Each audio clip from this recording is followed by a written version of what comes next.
دریا کے کنارے سے آپ کا گزر ہو رہا تھا، ایک بوڑھی عورت کو روتے ہوئے دیکھا. مرید سے پوچھا پوچھو اس کو کیا بات ہے، کیوں روتی ہے؟ معلوم کیا تو پتا چلا کہ اس خاتون کا اکلوتا بیٹا تھا، بڑے نازوں سے پالا تھا. اس عورت نے شادی کی، بارات آ رہی تھی اور کشتی جو ہے دریا میں غرق ہو گئی، ڈوب گئی، باہر نہ آ سکی. مشہور کرامت ہے غوث پاک کی. تو وہ ڈوب گئی اور اس بوڑھی عورت کا دل تو ماں کا ہے، بیٹے کے یاد میں روز آتی ہے، روتی ہے اور شام واپس چلی جاتی ہے، روز روتی ہے. غوث پاک رضی اللہ تعالیٰ عنہ کو اس پر رحم آیا. اللہ کریم کی بارگاہ میں سفارش کی، اے رب کریم، تو نیست سے ہست کرنے والا، تو پانی کے قطرے سے پورا انسان بنانے والا، تو راکھ کے ڈھیر کو بھی اگر چاہے تو زندہ انسان کھڑا کر دے. مولا قادر مطلق ہے، اس خاتون پر رحم فرما اور اس کا بیٹا واپس لوٹا دے. غوث پاک کی دعا چل رہی تھی. تھوڑی دیر دیکھنے کے بعد دریا میں ایک بھونچال سا، طوفان سا آیا. پانی کے اندر ایک عجیب سی سرسراہٹ ہوئی. تھوڑی دیر کے بعد دیکھا تو ایک کشتی برآمد ہوئی.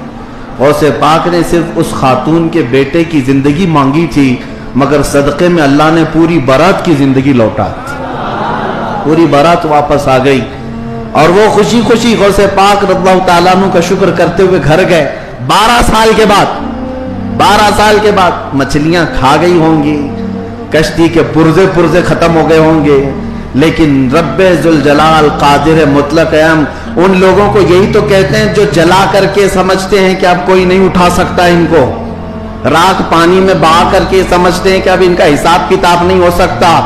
ارے عقل کے اندھو، جس رب ذوالجلال نے ایک نطفے سے تمہارا پورا انسانی شکل بنایا ہے، تم 1000 بار جلا کر راکھ کر دو، رب ذوالجلال قادر مطلق ہے، وہ دوبارہ زندہ فرمائے حساب لینے کے لیے. تو کشتی دوبارہ واپس آئی. غوث پاک رضی اللہ تعالیٰ عنہ کی اس کرامت پر ایک دو نہیں، ہزاروں لوگ اسلام میں داخل ہوئے تھے، ہزاروں لوگ اسلام میں داخل ہوئے.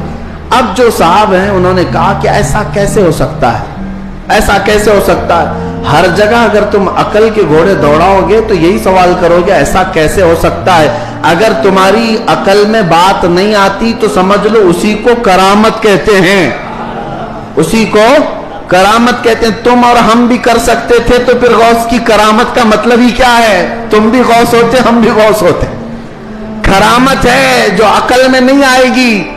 السلام علیکم ورحمۃ اللہ وبرکاتہ. سنا دوستو، ابھی آپ نے مفتی سلمان ازہری صاحب نے کس طرح سے ایک غوث پاک رضی اللہ تعالیٰ عنہ کا ایک زبردست واقعہ، یوں سمجھ لیجئے زبردست کرامت آپ نے پیش کیا. بہت مشہور کرامت ہے، آپ نے بھی کئی بار سنا ہوگا لوگوں سے کہ غوث پاک رضی اللہ تعالیٰ عنہ نے کیسے ایک ڈوبی ہوئی کشتی کو آپ نے نکال دیا ہے نا.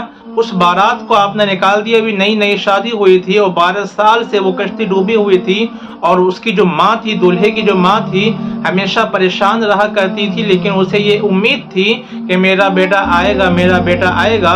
تو غوث پاک رضی اللہ تعالیٰ عنہ نے کس طرح سے اس ماں کی فریاد کو سن کر کے جب اللہ تبارک و تعالیٰ سے آپ نے دعا کی تو اللہ تبارک و تعالیٰ نے اس ڈوبی ہوئی کشتی کو کس طرح سے سمندر سے نکال دیا.